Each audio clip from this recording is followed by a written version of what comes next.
this video for a few reasons. I posted a photo on my Instagram, and that's BTRU_investments with an S. So you can go check that out. So essentially I posted a photo of myself and a friend who basically was the catapult of this 60K wholesale that I did, or that we did in my company.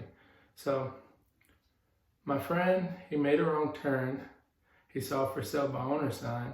I always told him, if you ever see for sale by owner signs, give me a call.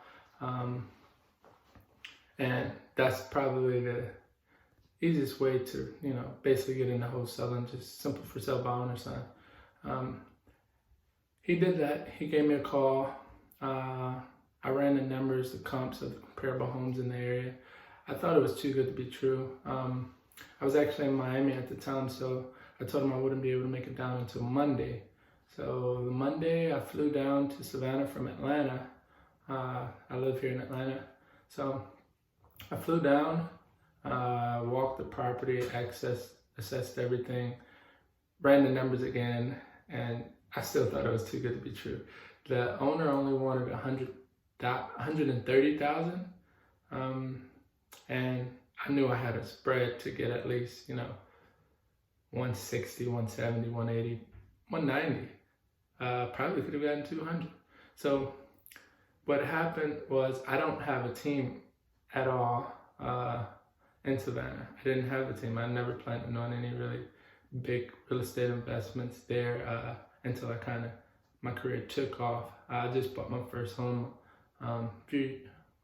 it's 2020, a few years ago when I was 25. So at this time I was just, in the midst of a flip that I was doing here in Atlanta, and Airbnb here in Atlanta. So as many wholesalers know, you have to have time to really get into that. And simply, I just didn't have time to do any wholesales. I started with flips, and that's where I, went to flips to the short-term rental, and then I did that wholesale, and that was my first wholesale, $60,000.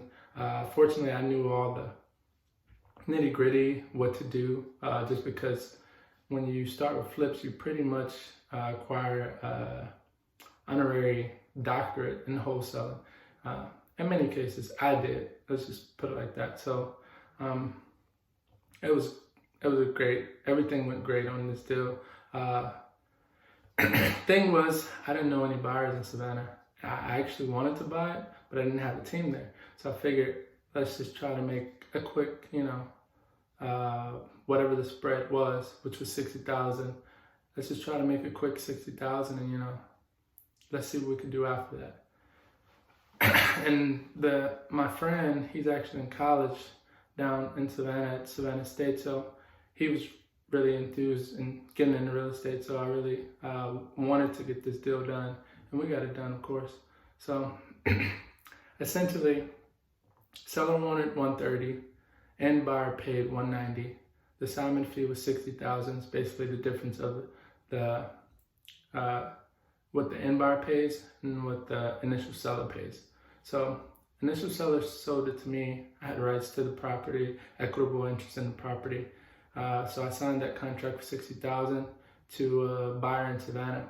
Who I found that buyer was by partnering, joint venturing with another local wholesaler there in Savannah. So a lot of people say don't do that, but I did it. So, and it worked out. So I'd say do it. In any case, the repairs were going to be 50,000, and it'll sell for right around 400,000 in that area. It's in, I think, second hottest zip code in the state of Georgia, behind one in Atlanta near the airport. So it was a pretty hot location. So with that being said, I think that's pretty much everything you all need. If you have any more questions or comments, just subscribe to my channel. This will actually be the first video that I post, and I have a lot of things to teach, or I've gained a lot of knowledge within the past 24 months, thanks to my friend and business partner Tommy, and we're gonna keep this thing moving. I just acquired my first rental property, so that's my first long-term rental property. It's actually in Savannah, ironically enough. It was a subject to deal, so if y'all have any questions on the subject to, maybe I'll make a video on that soon. You can follow me at BTRU_investments and subscribe to this channel. Look forward to sharing all the knowledge I have, and thanks, greatly appreciate it, and shout out to the universe.